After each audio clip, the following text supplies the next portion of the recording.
The ascetic as anti-hero. Nietzsche's Deconstruction of Sainthood in Beyond Good and Evil. In the labyrinth of Friedrich Nietzsche's Beyond Good and Evil, his psychological excavation of the saint stands as a profound and unsettling critique of Western spirituality's most revered archetype. Through sections 47, 50, 51 and 60, Nietzsche dismantles the saint not as a conduit to divine truth, but as the ultimate expression of a pathological, inverted will to power, a figure who embodies the ascetic ideal in its most concentrated and life-negating form. This analysis is not a mere dismissal. It is a deep psychological probe into what he perceives as the fundamental sickness at the heart of traditional morality. The saint becomes for Nietzsche the supreme riddle of self-overcoming turned against the very conditions of life itself. The riddle of self-conquest, power through negation. Nietzsche is not blind to the formidable force a saint represents.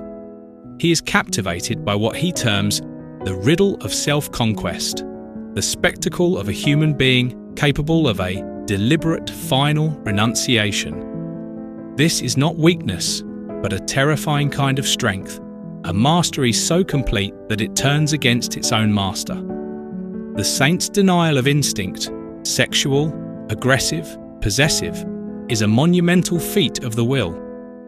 Nietzsche recognizes this, but he interprets it through a radical lens. This self-overcoming is not a transcendence toward a higher truth, but a redirection of power against the self. It is a will to power that, finding no external enemy to dominate or no creative outlet for its energy, turns inward and makes its own vitality the object of its tyranny.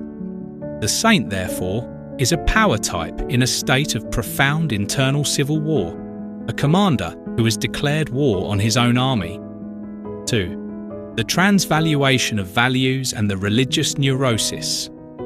The saint, for Nietzsche, is the living embodiment of the slave revolt in morality made flesh. This revolt did not merely propose new values. It performed a diabolical alchemy on existing natural values. Strength became arrogance, sensual affirmation became corruption, pride became sin. The saint is the masterpiece of this revaluation. In their self-debasement, humility and mortification of the flesh, they perform a grand interpretive feat. They make weakness appear as chosen holiness, self-torture as pious devotion, and powerlessness as spiritual superiority. This is what Nietzsche diagnoses as the religious neurosis. The saint is not an exception to this neurosis, but its most potent carrier. Their life is a sustained performance of this inverted value system, convincing not only others, but, most insidiously, themselves that saying no to life is the highest form of saying yes to God. 3. Deconstructing the miracle, the era of sudden conversion.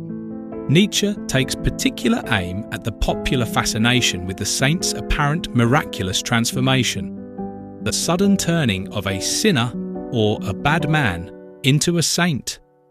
He argues that this perception is a fundamental error of psychological interpretation, a naivete that fails to see continuity beneath the rupture. The bad life of instinctual indulgence and the good life of ascetic renunciation are not opposites, but two symptoms of the same underlying psychic economy. Both are driven by an intense, all-consuming will.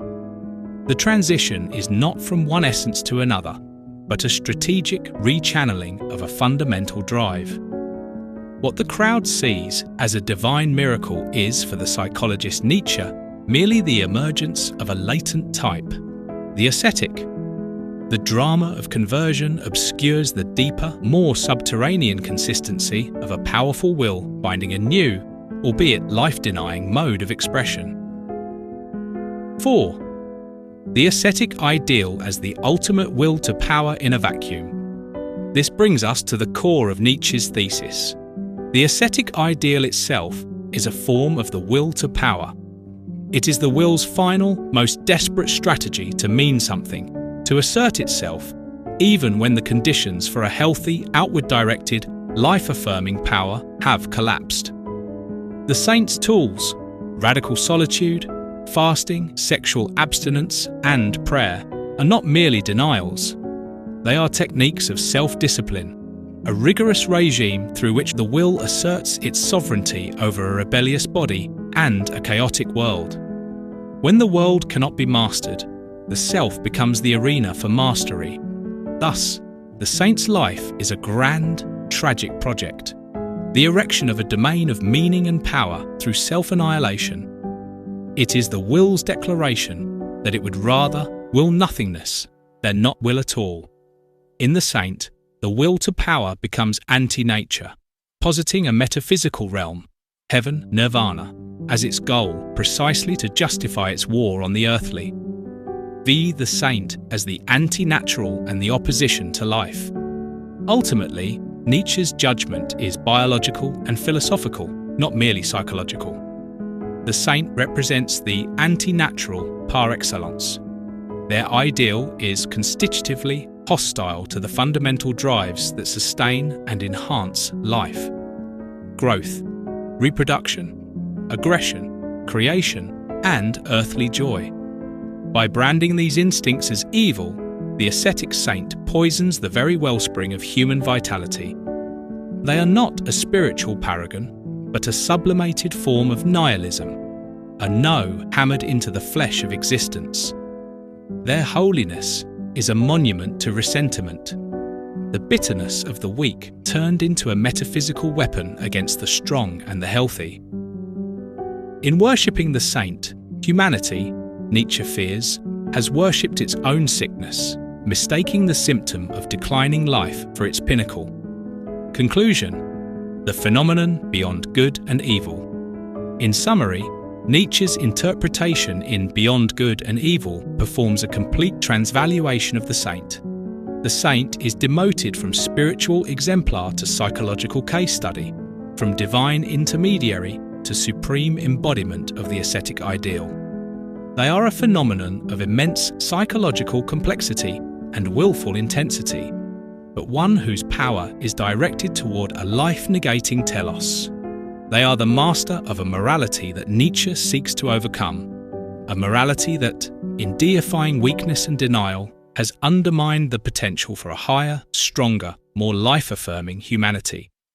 The saint, therefore, stands as the ultimate challenge and obstacle for the philosopher of the future, whom Nietzsche heralds, one who must possess the strength to conquer not just the world, but the alluring, world-denying poison of the saintly ideal within themselves, and affirm life in its totality, beyond the categories of good and evil that the saint so perfectly and so tragically embodies.